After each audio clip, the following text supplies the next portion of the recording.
Halo, aku Harry.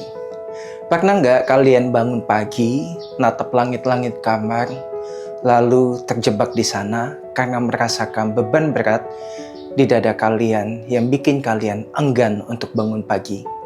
Bukan karena rasa sakit fisiknya, tapi karena memori semalam, di mana kalian mungkin berjanji untuk berhenti melakukan kebiasaan buruk kalian, scrolling sosial media berjam-jam, atau keinginan untuk berhenti nonton pornografi, serta mungkin berhenti belanja yang impulsif.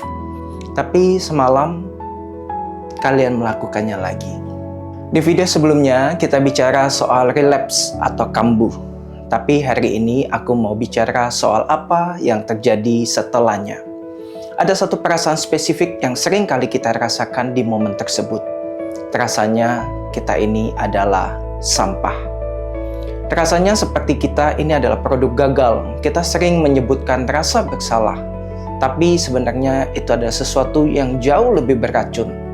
Hari ini aku ingin ajak kita semua untuk membedah perasaan tersebut dan memberikan 3 alat konkret, bukan sekedar motivasi, untuk memastikan bahwa kejatuhan semalam tidak menjadi kuburan bagi masa depan kita.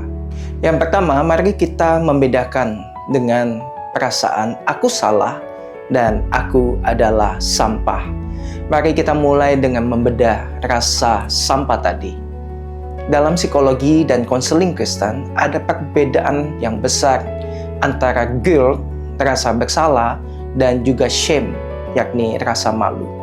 Gary Collins, seorang konselor Kristen, menjelaskan perbedaannya dengan sangat baik.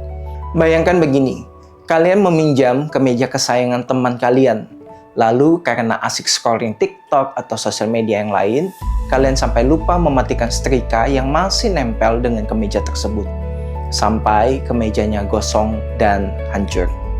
Guilt bakal ngomong, waduh aku ceroboh banget, aku sudah merusak barang orang lain. Aku harus minta maaf dan segera ganti kemeja tersebut. Fokusnya ada pada perbuatan yang salah dan tanggung jawab untuk memperbaikinya. Ini sehat. Ini yang Alkitab sebut sebagai duka cita menurut kehendak Allah yang membawa kepada pertobatan. Tapi shame bunyinya beda.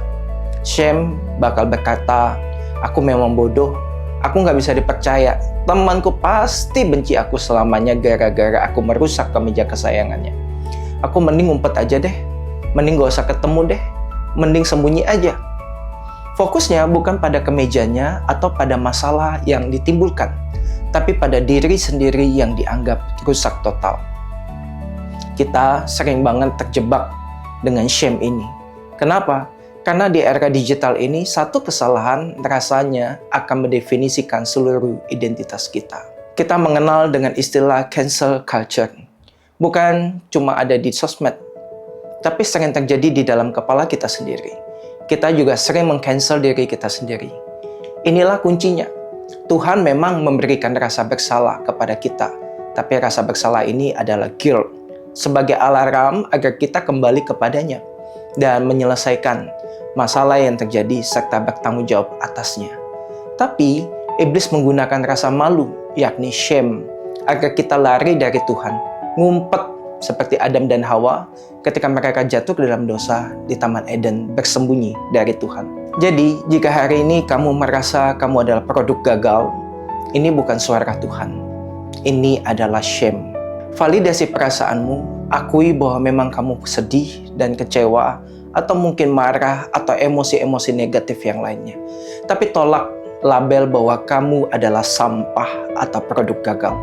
Kamu adalah anak yang dikasihi oleh Allah yang sedang berjalan untuk belajar. Meski jatuh dan tertati-tati, percayalah, Tuhan ada di samping kamu dan menuntun tiap langkahmu. Oke, kita sudah membedakan antara guilt and shame. Tapi mari jujur, saat kita punya dorongan untuk melakukan kebiasaan buruk kita atau hal yang menjadi candu kita, atau saat kita panik karena stres dengan apa yang kita alami, dan itu membuat kita merasa gagal. Kalian pernah nggak merasa berdoa, tapi mentok doanya, atau bahkan kalian enggan untuk berdoa? Atau bahkan saat mau baca Alkitab, jantung berdegup kencang dan tangan gemetar itu bukan karena kalian kurang beriman, tetapi itu karena tubuh kalian sedang dalam mode perang. Seorang yang bernama Marsha Linehan, pencipta dari sebuah teknik dialectical behavior therapy, mengajarkan bahwa kita tidak bisa mengatur pikiran kita kalau tubuh kita masih kacau. Kita perlu teknik P3K untuk tubuh kita yang disebut sebagai tip skill, TIP. Huruf T yang pertama adalah temperatur. Ini favorit saya dan sangat efektif. Yang seringkali mungkin overwhelm saat kita merasa bahwa emosi kita meledak atau ada dorongan dosa yang kuat sekali. Coba kita ambil air dingin, kita kompres di area mata dan pipi kita. Kita tahan napas selama 30 detik. Kedengarannya aneh. Ini sains. Air dingin di wajah memicu yang namanya dive response. Refleks menyelam yang Tuhan ciptakan dalam tubuh manusia atau mamalia. Detak jantung kita akan turun drastis secara instan dan di sini tubuh kita dipaksa untuk tenang. Kemudian huruf yang kedua yakni I, yakni intense exercise. Olahraga intens yang singkat untuk membuang energi stres yang menumpuk. Dan yang ketiga yakni P, yakni pace breathing.